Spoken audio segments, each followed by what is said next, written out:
Well, it's a pleasure to be here today. I'm a doctor, an internal medicine specialist that has specialized in post-viral fatigue syndromes and chronic fatigue syndrome and fibromyalgia. We call chronic fatigue syndrome myalgic encephalomyelitis now. But I've had an opportunity for many years to track patients after infections and help them in their recovery efforts. So we thought it would be great to share some of our insights with those of you who've had COVID-19 and may not be getting better as quickly as you hoped. I'm going to just spend about 15 minutes with sort of a structured slideshow, and then we'd like to keep the rest open for a little bit of Q&A and discussion. So maybe be thinking about the questions you have and how you would like to present them to us. So we know that COVID-19 patients have multi-system illness. This is related to the receptors that the virus is attracted to. And that means you can have problems in your lungs, neurologic symptoms, cardiac, vascular, blood cell, and other organs. And in studying post-viral syndrome or the lingering symptoms of COVID-19, it's been a little bit of a challenge because many people didn't get tested or they had false negative tests. And the antibodies don't stay around a long time. So we have a lot of people with long haulers and people with post-viral symptoms that are really frightened and not getting the care that they need. So it's important that we gradually distinguish between the consequences of the virus itself on those organs and some kind of a longer term post-viral syndrome that might have more to do with the immune system or other kinds of problems. And the focus has been on the severely ill patients, of course, because we're in a crisis.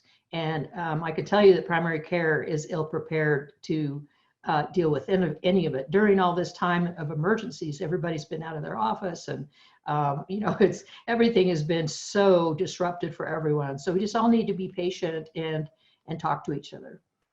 So first I want to just talk to you in a practical way about the kinds of things that can happen after a COVID-19 episode. And these are some of the major things that you might experience that are directly related to the virus. So if you have persistent respiratory symptoms, you might want to be screened with oximetry that measures the oxygen in your finger, a chest x-ray, pulmonary function tests, maybe a CAT scan, and they'll often want to screen in a variety of ways to make sure you don't have blood clots in your lung. This can involve the heart, and if you have chest pain, exercise intolerance, fluid retention, you might want to talk to your doctors about getting an electrocardiogram or an echocardiogram, and maybe even a stress test. The doctors can help you best decide what is needed to see if you have persistent inflammation of your heart or the sac around your heart. We know that this can cause blood clots and some changes in your blood counts. So be aware that if you are having unusual swelling in a limb or pain in a limb, this should be looked at with a specialist, with your doctor. And the blood itself can be easily assessed with the lab test, the CBC with the differential. There are some consequences, especially to the severely ill people with liver and kidney, but those are also easy to assess with blood tests. And if you have lingering gastrointestinal symptoms, or changes in your bowel movements, blood in the stool, pain, any of those things, those would be a reason to take those specific symptoms into primary care or into an urgent care situation. There are some things that are a little more subtle sometimes. One of those are neurologic complications of COVID-19. And this can result in brain fog, chronic pain, dizziness, and other kind of sometimes bizarre symptoms.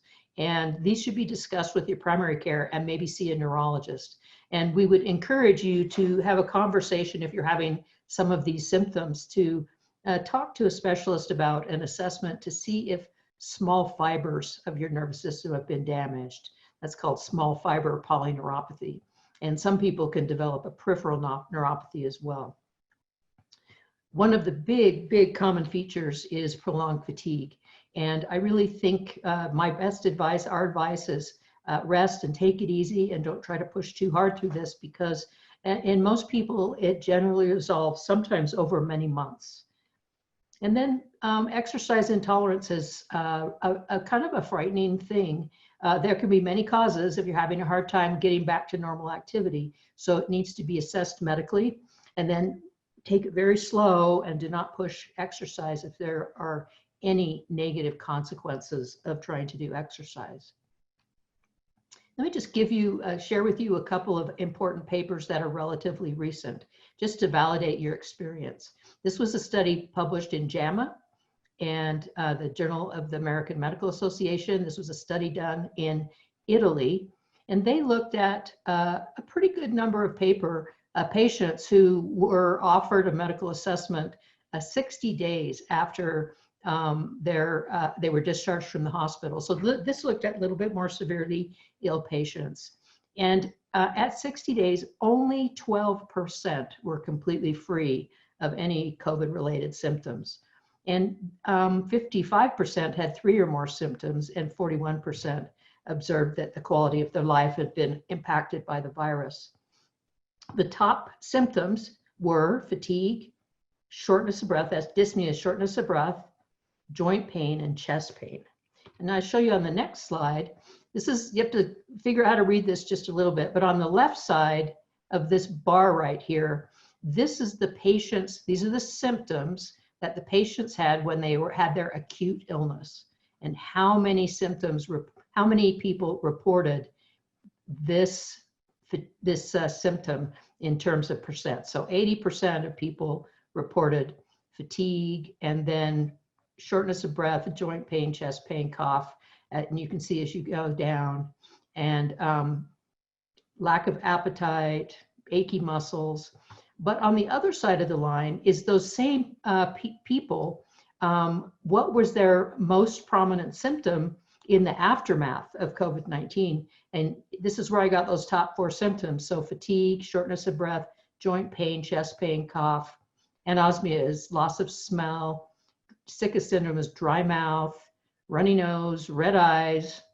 Dysgeusia, I think that's altered taste, headache. So a lot of different symptoms linger in these patients up to 60 days.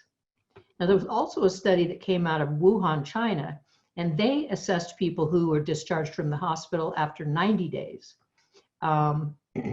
There were a large number of subjects, relatively speaking, 538. 54% were female, which is interesting because there were a higher percentage of males than females in the hospital being treated for COVID. So this may mean that women have a little more susceptibility to developing these prolonged symptoms. And then the average age was 52, and then they compared their answers to healthy controls. So at 90 days, 50% had 1 or more of these general symptoms: fatigue, sweating, joint muscle aches, chills, edemas, water retention, dizziness, sleep disturbance, etc. Almost 40% still had respiratory or upper respiratory symptoms, lower or upper. 13% had these cardiovascular symptoms, rapid heart rate, higher even when resting, kind of flushing, changes in blood pressure. Almost 18% really were experiencing depression, anxiety, or moods that were not good. And then I thought this was interesting, 48% of the women experienced alopecia, that's hair thinning. So the good news was that most of these people said that the symptoms were getting milder and milder and improved over time. But this is really important, and we need more studies that follow people longer out than 90 days. And I think most of our long haulers know that there's a large number of our long haulers have been sick for more than that time. Now, I want to share with you something I read about a physical therapist in New York City who opened something called the COVID Boot Camp. And he had enrolled 750 patients. There were so many thousands of people in New York City that got sick. And he was really going to just try to rehab the people over 70. But before long, he realized that the program he'd set up for people older than 70 was too vigorous for these long haulers, even in their 30s, 40s, and 50s. So they ask people to walk for 4 minutes in 2 2-minute intervals. So they start out with 2 minutes, rest, rest, and then 2 more minutes, increasing by 1 minute each day. And before the program, one patient could barely make it to her mailbox. Now she walks 12 minutes a day. I'm bringing this up because this is, sometimes we don't have a concept of what it means to pace and to really try to get your exercise tolerance back very slowly. And then he said something we have heard a long time in the ME/CFS community. He said it's a very delicate balancing act. We had to come up with a very specialized rehab and learn fast what's detrimental to people. Little by little, it's like putting together a jigsaw puzzle and disarming a bomb at the same time. We put things so that we could see the entire picture, but we don't want to, we want to make sure we don't cut the wrong wire. And doing so could put a patient in bed for the whole day. You have to meter yourself and then wait a day or two and then see how good or bad you feel. He said, you can feel so great, but you're actually hurting yourself. So this physical therapist who doesn't know anything about ME/CFS has made a perfect description of the way you need to rehab if you're having exercise intolerance. And we usually tell people to start very, very low, have a rest day or two between, see how you feel, and really don't increase your exercise until you can do it without any consequence. Now I want to share a case of something that was the other direction. And this is a woman that I assessed. She was 70 years old and retired as a previous very successful CEO. And she maintained a really good, healthy lifestyle. She did aerobic exercise every day. She was healthy. She had high blood pressure that was well controlled, and they started her on something for cholesterol just to overkill because they could. And in early April, she got the SARS-CoV-2 infection, COVID-19. And they were wearing masks and doing everything. And she thinks maybe it was from the grocery store. She had she had a lot of symptoms. She didn't feel well. She was sick for 10 days, but she never went in the hospital. And after her infection, she really didn't get her energy back very well. But she could tend her grandchildren and do kind of normal activities around the house. And they gave her the full works, labs and an echo, which is an ultrasound of the heart, chest X-ray, chest CT. They did every assessment to make sure she was okay after COVID. She waited about 5 months, and then she sought help from a physical therapist. And this one didn't have any experience with COVID, but he started her gentle. This is not gentle, but he thought it was gentle. So he had her do 30 minutes on the recumbent bike on a Monday, rest on a Tuesday, 1 mile walk on Wednesday, rest on Thursday, and then 10 minutes on the elliptical on Friday. And by the time she had finished that activity, she was becoming very ill. She spiked a fever, she was exhausted, and since then, she's been worse than the entire time she was in the recovery period after COVID. And she has to nap, her sleep is disturbed, her arm and leg muscles hurt, she's a little dizzy, she just is, and she's had mounting anxiety. I mean, she is just terrified. And then I saw her 6 weeks later and she was still the same. And she'd seen her primary care. She actually went to a neurologist specializing in post-COVID neurologic symptoms. And she saw an infectious disease specialist who told her to exercise more. She's had to reduce her blood pressure medication because it was too strong now. And her biggest complaint was she was so anxious she couldn't sleep through the night. She had a couple of mild lab abnormalities, low white count, mild anemia, and an elevated ferritin. So I asked her to do some home measurements of her blood pressure, lying down and standing. So I want to walk you through this. So resting, lying down on the bed, her blood pressure was 129/71. Then we had her stand up and stay standing and then do more measurements at 2 minutes, 4 minutes, 6 minutes, and 8 minutes. And you can see that as soon as she stood up, her blood pressure just dropped. Her heart rate was 74 when she was lying down, and her heart rate went up and up and up until it was at 106, just standing there. She did it a second time, similar. looked good lying down, dropped precipitously in standing. This time she didn't get as good of a heart rate response, and that was not as good. It was actually her heart rate didn't go as high as it should have. So this is a manifestation of real important dysautonomia and orthostatic intolerance. Orthostatic intolerance means you get symptoms from being upright that then improve when you're lying down. So this is, I don't know if her exercise caused this or this is why she couldn't exercise.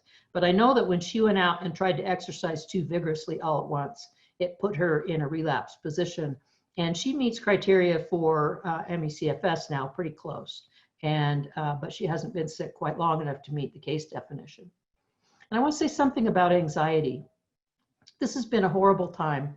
And a lot of people who get this have been struck down from their careers and lives ruined, and it can be frightening and worrisome.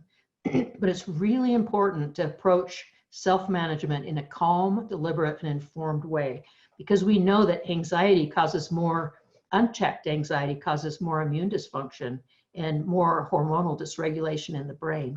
And it makes it harder to get back to health.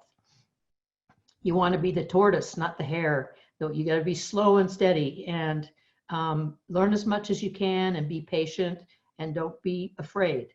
That's kind of sucks into that anxiety too. So we want to say that the neurologic complications that cause orthostatic intolerance or autonomic nervous system dysregulation can cause symptoms exactly like anxiety. Because when you stand up and your blood pressure drops, you get a big surge of adrenaline to try to correct your blood pressure. So a lot of people have orthostatic intolerance and they think it's all anxiety.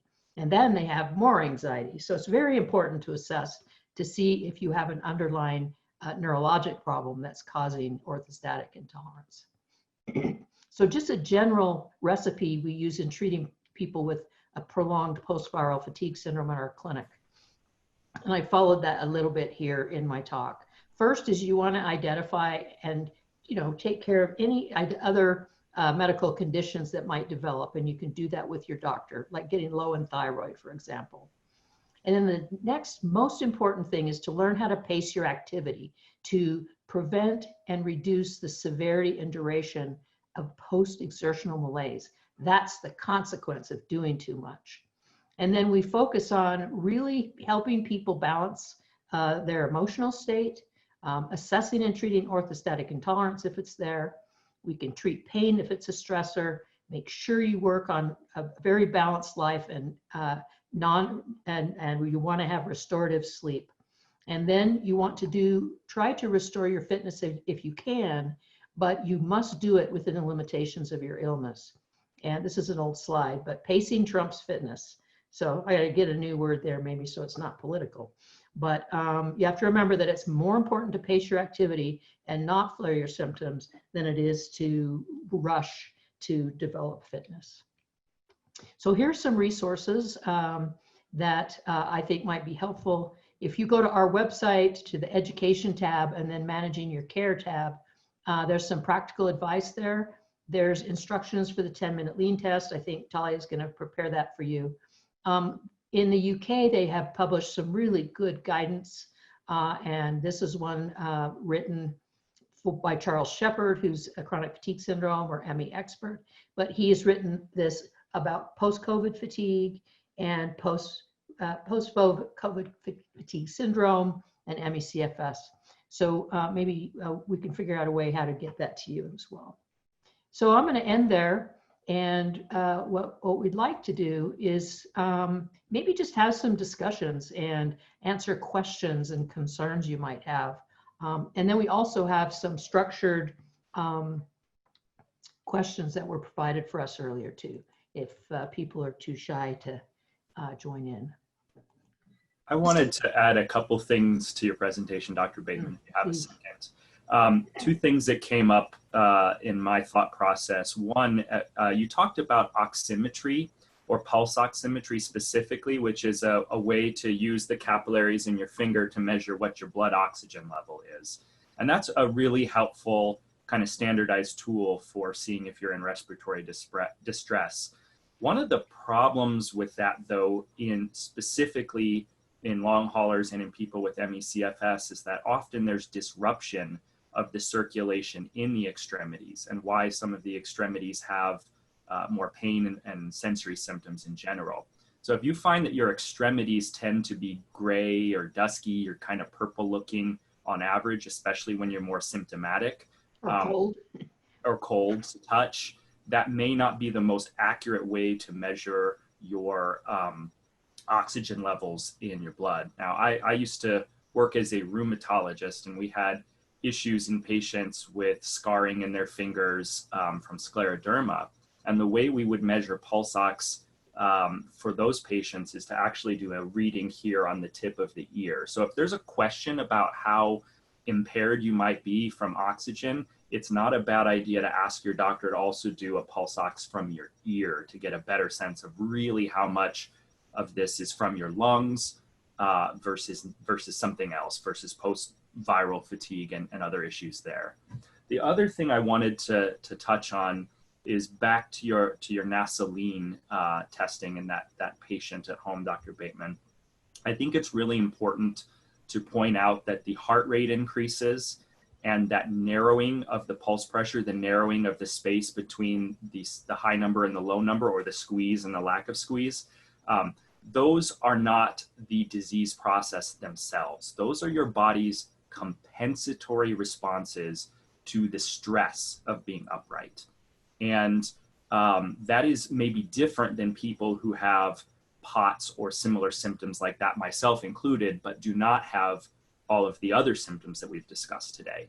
So when certain physicians may say, oh, well, your heart rate is increasing, let's just slow that down with this medicine, that may not be the right approach for you, because that's actually what is keeping you upright, that increased heart rate. That's your compensation for a lack of ability to maintain an upright posture otherwise. So blunting that may actually make things worse, not better. It's a discussion you certainly want to bring up with your physician if that does come up. Let me just tell you a little bit about how you might want to ask questions too, if you're not used to using Zoom. If you put your cursor down at the bottom of the window and click on chat, it'll call up the chat room, and you can type your question down at the bottom where it says type message here. You can also, there aren't many of us, you can just raise your hand and we'll try to call on you and see if we can answer those questions. The other thing I want to emphasize while we're waiting for a few questions is, and I tell this to all my patients who come in with a post-viral fatigue syndrome, it's hard to know what's going to happen.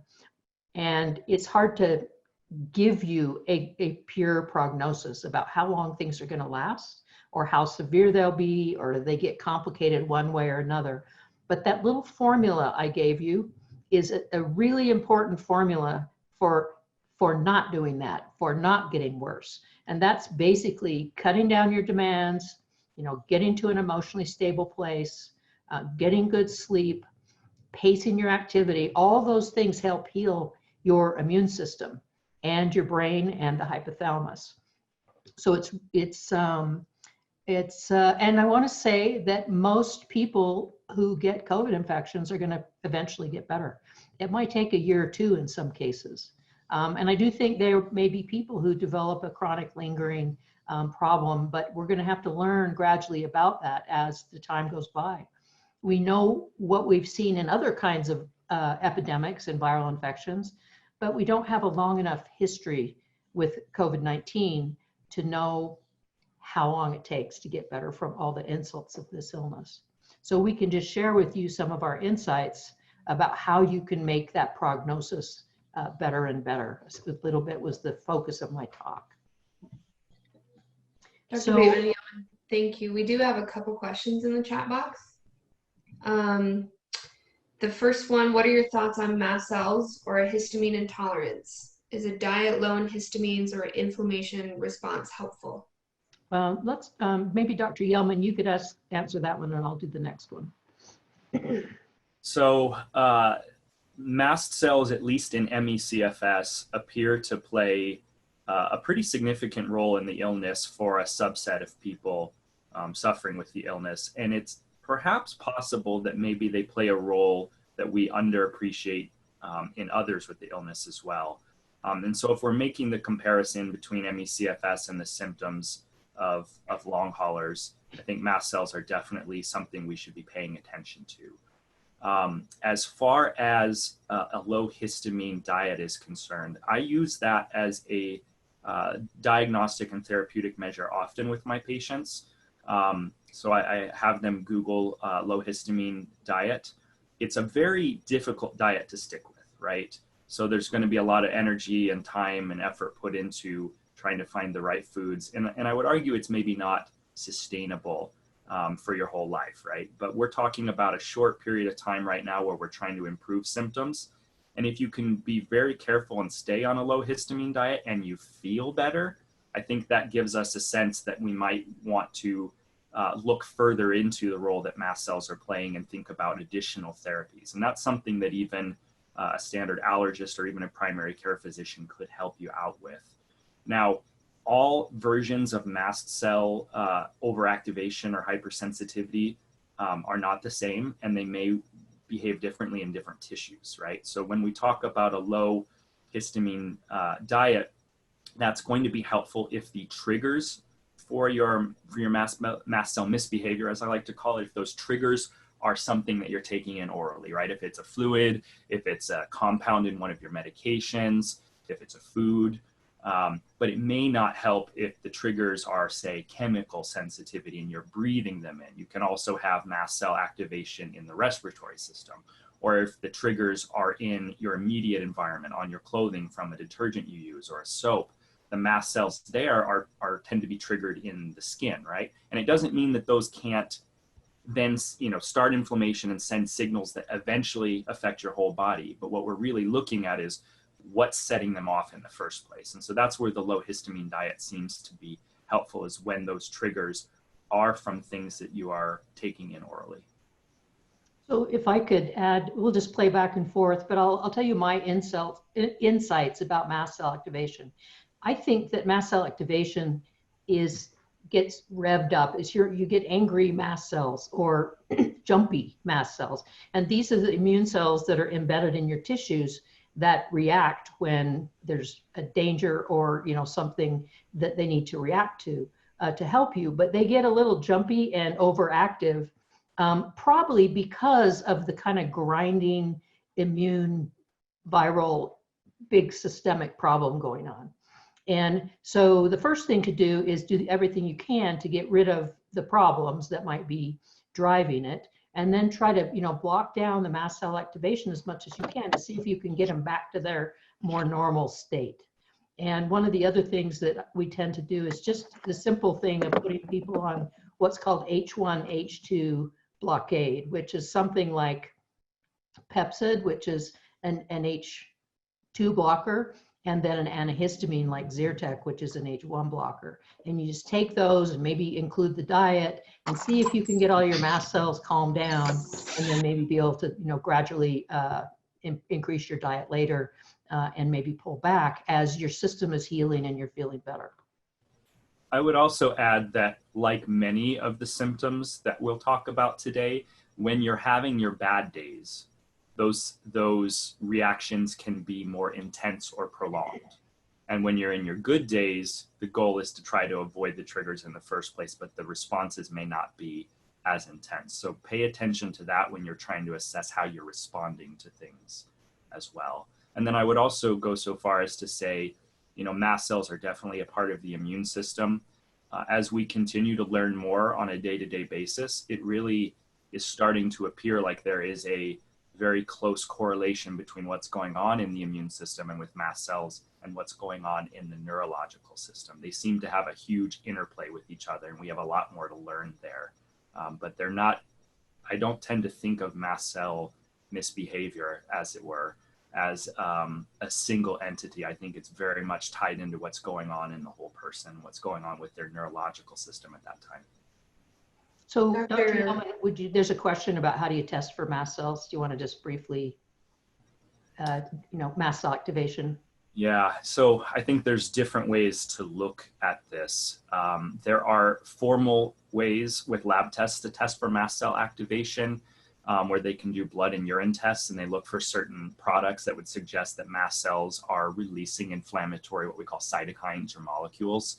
I don't regularly look for those. I specifically just screen for symptoms that people are having in the constellation of a whole post-COVID, post-viral illness, or in the case of someone presenting with fatigue that looks like ME/CFS. And the reason for that is because these tests, while helpful when they're positive, are not very good when they're negative. If they're negative, it doesn't mean you don't have it, right? So their sensitivity can be lower than we would like. And that's because the misbehavior of these mast cells when they release these inflammatory cytokines or Y is sort of hard to predict and is a temporal type of reaction. So it's not that something is elevated in your system 24/7. It's waxing and waning at different times in the day, depending on different triggers and other environmental factors. So to catch it at the right time with the right lab test and to process that lab test correctly, because it's more difficult to process than other lab tests, can really be a challenge.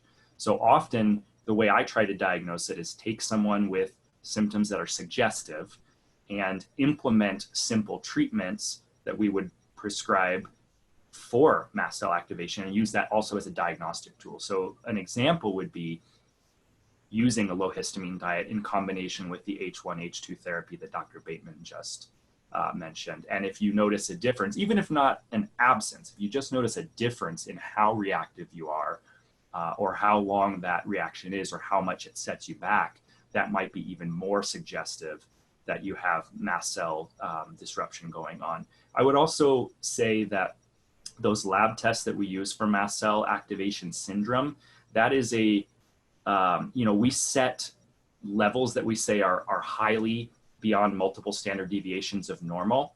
And so when we're saying someone has mast cell activation syndrome, they tend to be on that far end of the spectrum. But I've come to recognize that in a lot of the people I take care of, it's more of a spectrum. Some people have a little bit of mast cell misbehavior, some have a ton, and some people fall somewhere in between. So sometimes those diagnostic tests may not catch those in between people. And it doesn't mean that simple, easy to implement, safe treatments with antihistamine therapies or a low histamine diet are not appropriate and would not be helpful. Thanks. I think I'll take the next question from Tanya. Does POTS cause CFS or does CFS cause POTS? And this is kind of hard to wrap your mind around, but let me tell you that POTS is, you can develop POTS for many different reasons, right? And a post-viral syndrome is one of them.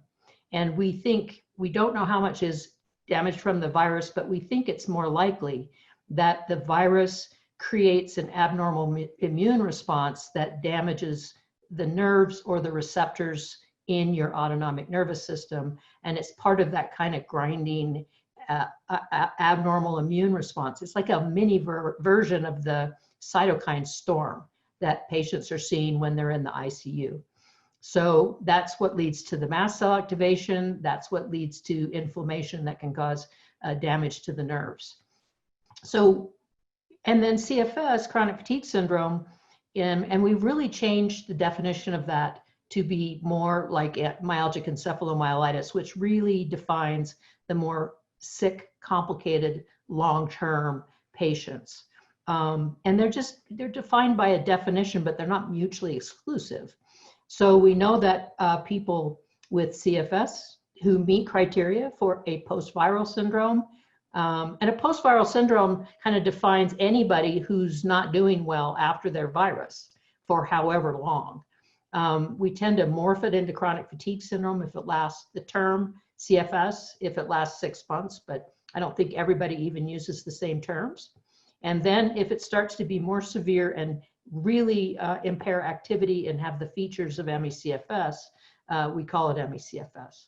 So try not to get too niched in these diagnoses because they're descriptive and they are a little bit different in everybody as well. And then I also wanted to address the question from Lisa about getting told that she might have Lyme disease, lupus, reactivation of EBV, And I'll just say that we don't know for sure. I'll say that a stressful experience can reactivate EBV. They've measured EBV PCR in the saliva when astronauts land coming back from space, all the herpes viruses. So we're reactivating viruses all the time. The problem is when we have an immune problem or we're impaired in another way that we can't normally just clean up that virus. So I think in some cases, antivirals are appropriate, although we don't have very good antiviral drugs that really can conquer EBV. But mostly it's back to the formula, right? If you want to stop reactivating, you have to reduce your stress, and stress might be trying to work still, right? I don't just mean emotional stress. I mean the demands on your body and getting restorative sleep. All those things start to reset your immune system and your HPA axis, which is the signaling from your hypothalamus to your pituitary, your thyroid, and your adrenal glands. And the most natural way to do that is just to slow down your pace and try to really take care of yourself as much as you can through this period. I wanted to also comment on the ideas about Lyme disease or lupus, if I may. Yep. A lot of times we are hearing that from our doctors because those are syndromes that are pretty universally taught in medical education, whereas post-viral syndromes and ME/CFS are very underrepresented in medical education in general. And in the case of Lyme disease, there's this entity considered chronic Lyme disease, and it's a pretty controversial concept in medicine in general. But the symptoms that people describe, not unlike post-viral COVID-19, sound a lot like ME/CFS. And while I can't say this for sure, I certainly wonder if the people who've been diagnosed with chronic Lyme disease, even the ones who have a confirmed previous active infection with Lyme that is no longer present, if they actually developed a post-infection syndrome that is ME/CFS, or that is, just another post-infectious syndrome, rather than having chronic Lyme. Maybe chronic Lyme is the wrong term to use for what they're actually experiencing. And as far as lupus goes, I can say this with some experience because I took care of lupus and saw lots and lots of referrals for lupus. And it is often misunderstood and misdiagnosed by doctors who are not rheumatologists, and even some rheumatologists. And I know that, for example, people will diagnose Raynaud's, which is a spasm of blood vessels in your fingers that cuts off blood flow to the fingers in reaction to certain triggers, emotional or cold environments. But it's a very distinct entity. And when you look at someone with Raynaud's, their fingers or toes will look very different than what we see from venous pooling and not great circulation in the fingers and toes in someone with dysautonomia related to a post-viral syndrome or ME/CFS. So they'll say, oh, well, you have Raynaud's, therefore you must have lupus. And that is very often not what we're seeing. So while it's reasonable to be tested for that, I think the likelihood of it actually being lupus in a post-viral syndrome is much, much lower than is generally thought to be the case in the medical world. I'd like to add a couple of thoughts to that. And one is a test we do for lupus is called the ANA. And ANA is having a positive ANA does not prove you have lupus. It can be elevated a little bit and temporarily by lots of other things. And we think it's probably a reflection of this immune activation that you're experiencing that's sort of ongoing, the same kind of smoldering immune activation that might cause mast cell activation or damage the small fiber nerves. And I'd also like to say, and I've learned this over the years, it's hard to kind of get people to trust this, but people will say to me, what if I have MS? Or what if I have lupus, right? And I say, well, if you don't meet criteria for it right now, then you're probably not going to be wanting the treatments. But the other thing is we know those illnesses are also stress mediated. And there's a pretty good literature that people who are under a lot of stress, especially women, have more immune dysregulation and are more likely to go on and get progressive disease or exacerbations of MS or flares of their autoimmune disease. So what I say is you go back to the formula, right? And we don't know how many people get better, but you have nothing to lose. Just because you have a presentation of mild something does not mean it's going to relentlessly move forward, right? And if you are doing the right kind of cognitive and mental health things, and you're getting better sleep, and you're watching your diet, and you're trying to kind of block some of these pathways, it doesn't matter which illnesses it is you're treating, they're all likely to do better. And you can be reassessed if your symptoms get worse. So it's really a temptation to get sucked into the frightening anxiety of the potential of a disease, right? But I would say really try not to do that, right? Try to deal with the here and now and what you have control over, and do the very best you can to be healthy. And that is the most thing that's likely to give you a better prognosis. There's a question in the chat. There's quite a few in here. They're not going unnoticed. We're just trying to kind of pair it all together and how it's fitting with the conversation. I would think that this is somewhat of a question that can tee up a few things for us to answer here. And I've heard it mentioned a few times that left unchecked, these illnesses can turn into more serious chronic illnesses. Why is that? And I would follow that then up with, if there are certain symptoms that are being presented, what are ways that can help manage those now? So how would they obtain more restorative sleep? Along the lines of pacing, how do they know how to pace? What does that look like for each individual? We have a set of very basic patient lectures on our website that address different aspects of illness. So we have a lecture just on, how to cope with sleep disturbances, which is very common with this illness, by the way, because it dysregulates the brain signaling and the anxiety levels are off the charts. So it becomes a vicious circle. We have one on sleep. We have one on pacing. We have one on how to manage pain and the variety of pain. And these were designed for people with chronic fatigue and fibromyalgia, but they're very medically appropriate general advice about how to attack any of these symptoms. And Talia, can you tell them the best way to find those lectures? Yeah, we have a couple of playlists spread throughout the website, as well as if you go to our YouTube page. After this, though, I'm going to send out to everyone who registered a list of these resources that were mentioned in Dr. Bateman's lecture, as well as some of these specific videos that were called out. I would encourage you to, when you want to address something, if you can learn how to kind of take pieces of it to your primary care doctor. So instead of saying, I'm horrible, I had COVID, and just be overwhelmed, I can't do anything, kind of prioritize and say, look, I'm having a real problem with sleep. Can you help me work on my sleep?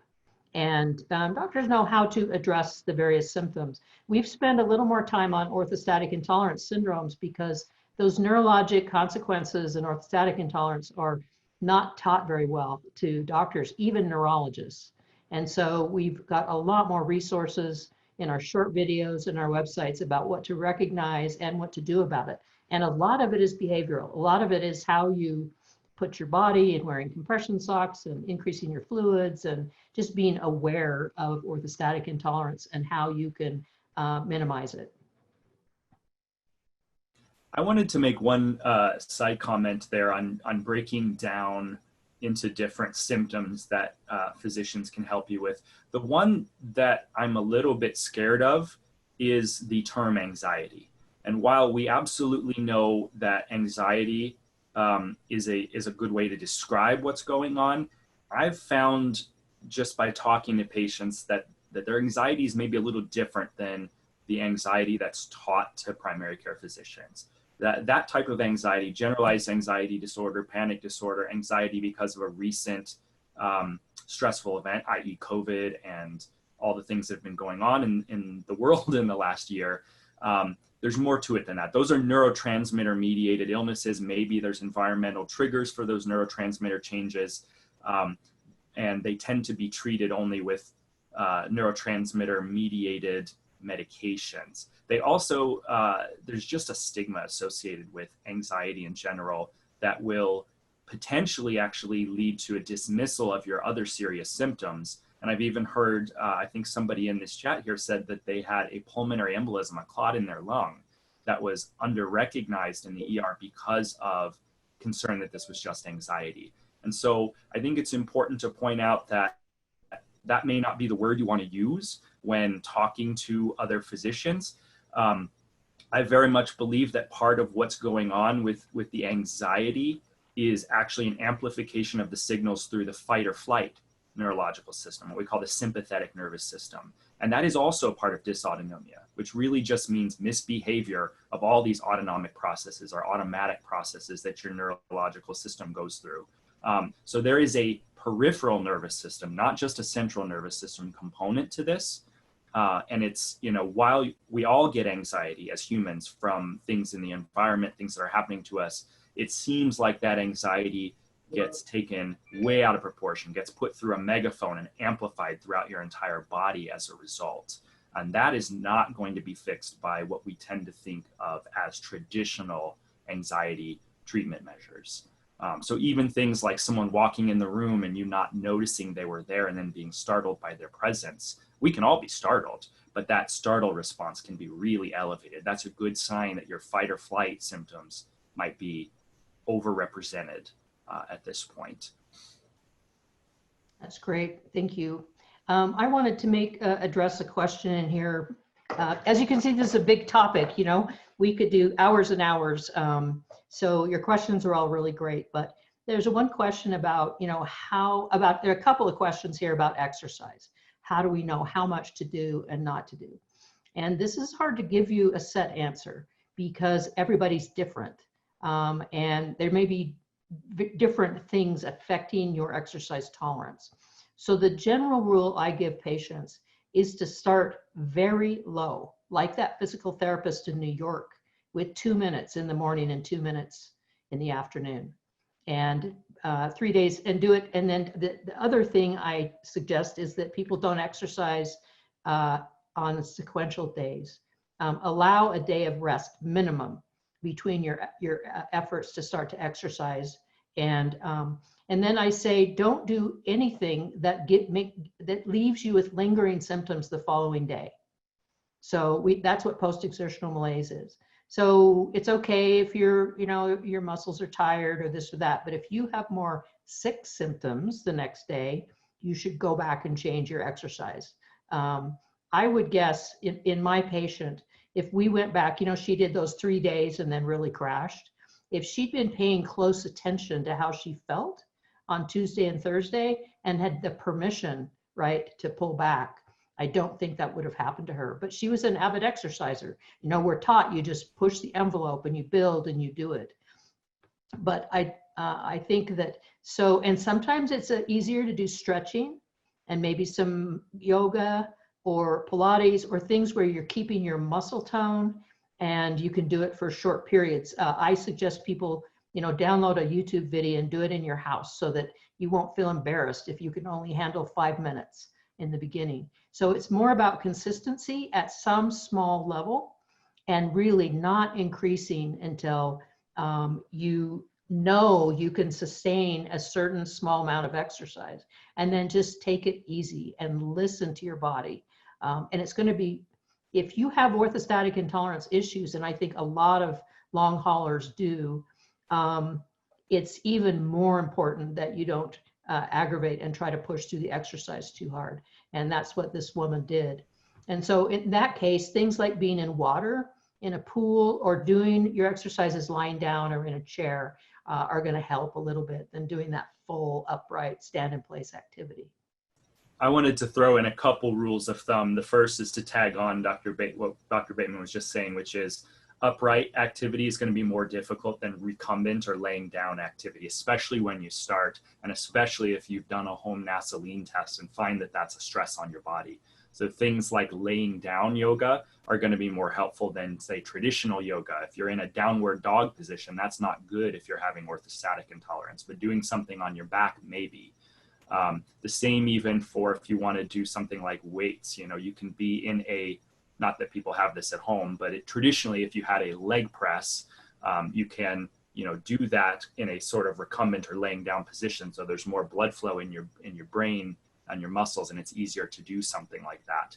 A second rule of thumb that I generally like is if you're deciding between an aerobic exercise or an aerobic weightlifting, let's say you want to do 20 reps of some you know, weights, you're probably better off doing isometric exercises to start, which means hold something in a position against resistance, but don't do it repeatedly, because that's going to use even more oxygen and energy, and that can be an extra stress on your body. If you're doing the leg press, for example, in the aforementioned example, maybe coming down into a press and holding it rather than doing 10 reps is a better way to start until you get used to what your body can handle. And then the third thing that I've found helpful for people is wearable devices, in particular things that can monitor heart rate. And this may not be universal, but for people who notice that they have an elevated heart rate and sort of have that orthostatic intolerance response we've already discussed today during exercise, that can be a good measure of when your body is under physiological stress. So if you're doing a stretch, if you're doing an isometric exercise, if you're doing whatever, and you notice that all of a sudden your heart rate's going really high above a certain threshold, and that threshold is different for everyone, that may be a point at which it says, okay, I need to stop. I need to rest and take a break between my sets or between my exercises until my heart rate comes back to normal and stays there at my baseline, whatever my baseline is, for a little bit of time. And that's a way that people seem to be able to avoid pushing too far or exceeding their energy envelope with exercise. So something that may be a 15-minute workout may take an hour because you have to take frequent breaks at first. And that's okay. And that's how you can continue to build on it without setting yourself back by being worse the next day. Oh, I just want to give you a funny example. Well, it isn't funny, but we have to find light in this horrible thing. And this isn't a COVID patient. This is one of my ME/CFS patients. And he'd been quite bedridden and he wanted to try to, you know, improve things. And I told him I wanted him to try doing a plank. You know what a plank is? Because it's a total body isometric. And I said, don't do it very long, maybe 10, 15 seconds, right? Well, he came back and he told me it just crashed him. And I said, well, how did you do it? And he said, I did it 15 seconds, 5 times. And then I got on the treadmill and walked for 5 minutes. And I'm like, no, I told you to do it once for 15 seconds. So if something is hurts you and it makes you crash, start over, right? Low, and just take your time. And there's a question in there, how do you know when you can stop pacing? It's, well, when you can sustain your gradual changes in exercise with no consequences. So it's a toughie, and I have people who get enough better to exercise, but I'm always cautious when there's an exercise problem with an illness, because I've seen many people want to go back to some super level of fitness and relapse their illness. So just kind of be patient. Exercise is really important. It really is. And I don't mean to underrepresent how important it is. But when I first start taking care of patients, I ask them to forget about exercise for a little while until we've improved some of their other symptoms. Because if you make exercise your focus, it's very easy to, you know, in a very short window of how far to go, or how, you know, it's difficult to know just how far to go until you test it. You keep pushing yourself back into a crash or into punishment. And what I really want people to do at first is to start learning and better understanding the extent of what they can do, and have some time to just be healing, have some time to only have good days without the crashes. And really, of all the things we're discussing today, I think it's absolutely 100% true that if you take nothing away from this other than pacing, that is the most important thing you can do. Avoidance of crashes, which we know are injury. They're actually an injury that you need to heal from. And stacking them on top of each other is really harmful. So when you have an injury, you have to heal before you stack another injury on top of it. Avoiding those injuries and pacing is the most important thing you can do to start. And these other interventions aren't really going to help if you're always in a crash. So with outpacing, everything else is kind of useless in some ways. And so that's the most important thing I could possibly share with everybody today, is that we have to remain in a healthier, non-injured state, a non-crash state, especially right now, and especially if you're post-COVID and this is a new experience for you. We've seen repeatedly with other post-viral or post-infectious illnesses that fighting it and pushing beyond it, which is culturally what we tell people to do, is actually what leads to a worsened functional prognosis. So if it means, for example, that you need to take a leave of absence from work now, maybe that's what you need to do so that you can maintain your career later and not be more ill. And that's for very sick people, but it's just a concept that I think is important to share. And not following that may be the reason that more and more complications develop. And that we haven't proven that, but I know that, and I don't think that would account for everything, because, you know, illness can be different in different people and you have other risk factors in your life, but it's a general concept. I think we believe at our clinic that early intervention with these very basic concepts gives you a better prognosis, better chance to not have other complications develop.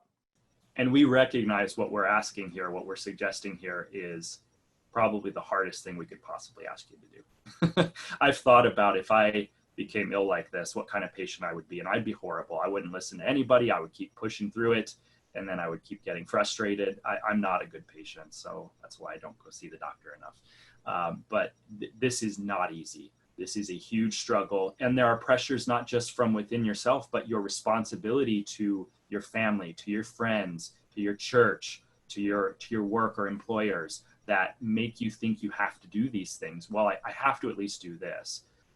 And what I would really encourage you to do is sit back and think about what you really, really have to do, especially in the short term if it means a better long-term outcome.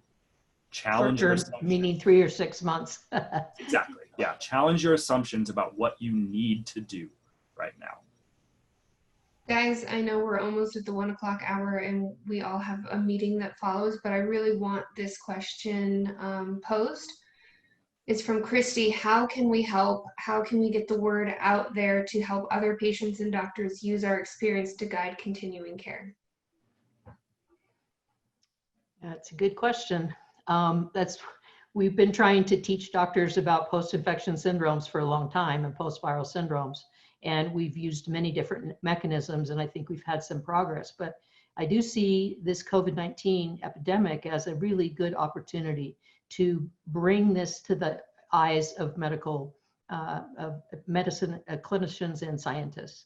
And I can tell you that it's there in many places. There is a really hyper awareness growing about long COVID and long haulers, including at the NIH, where we have a big, now we built up a really good group of people within the NIH who understand ME/CFS and post-infection syndromes, and they're really trying to make sure that some of the funding and some of the things that are being done are going to be to study people who don't get better after the acute infection.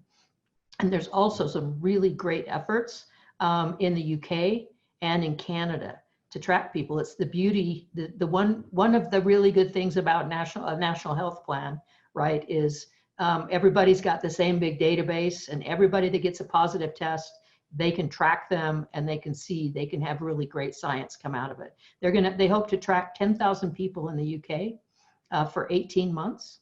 And they're going to use the entire database, national healthcare database in Canada, to track people to see who develops, all of these things we've been talking about, and to study them early to see, why that might be happening. So it's hopeful. I'm pretty excited about that. A shameless plug that I would throw in is that a lot of our website has been dedicated not only to patients and families who are suffering with these type of symptoms, but part of it is actually dedicated towards physician education. And in fact, we have published a few videos recently with the support of the Utah Medical Association to help providers deal with specifics of the illness. And we have some orthostatic intolerance videos in particular that come to mind. that are available that you could potentially share with your physicians? I'd like to say that our website is really good. It's amazing. It's how do you get doctors to look at it, right? I mean, if they don't know it's there and they don't look, then it doesn't benefit. But I would like to offer and say that if there's enough post-COVID long haulers, we can continue to do resourceful things like this in Zoom visits and to provide more information and do the best we can. There's no way we can really see people in clinic because we're very limited, and right now we can barely handle the load of just people with other post-viral conditions. And so I don't want people to think that we can take everyone on and then be disappointed, right, when we can't. That's why we have a big effort to educate. But we can do things like this. Come on, have Q&As and try to answer more of your questions, especially if you can pass the word around to people who it would benefit. Dr. Yeoman, Dr. Bayman, thank you guys for your time. To all the long haulers on here who joined, hopefully this has been helpful, and I did capture a lot of the questions that are still in the chat, and then ones that were sent from Facebook. Again, perhaps we can do a follow-up, just straight Q&A session. I will send out an email recapping some of the resources that we discussed here, and we'll see you next time. Take care of yourselves and each other. Thank you. Thank you.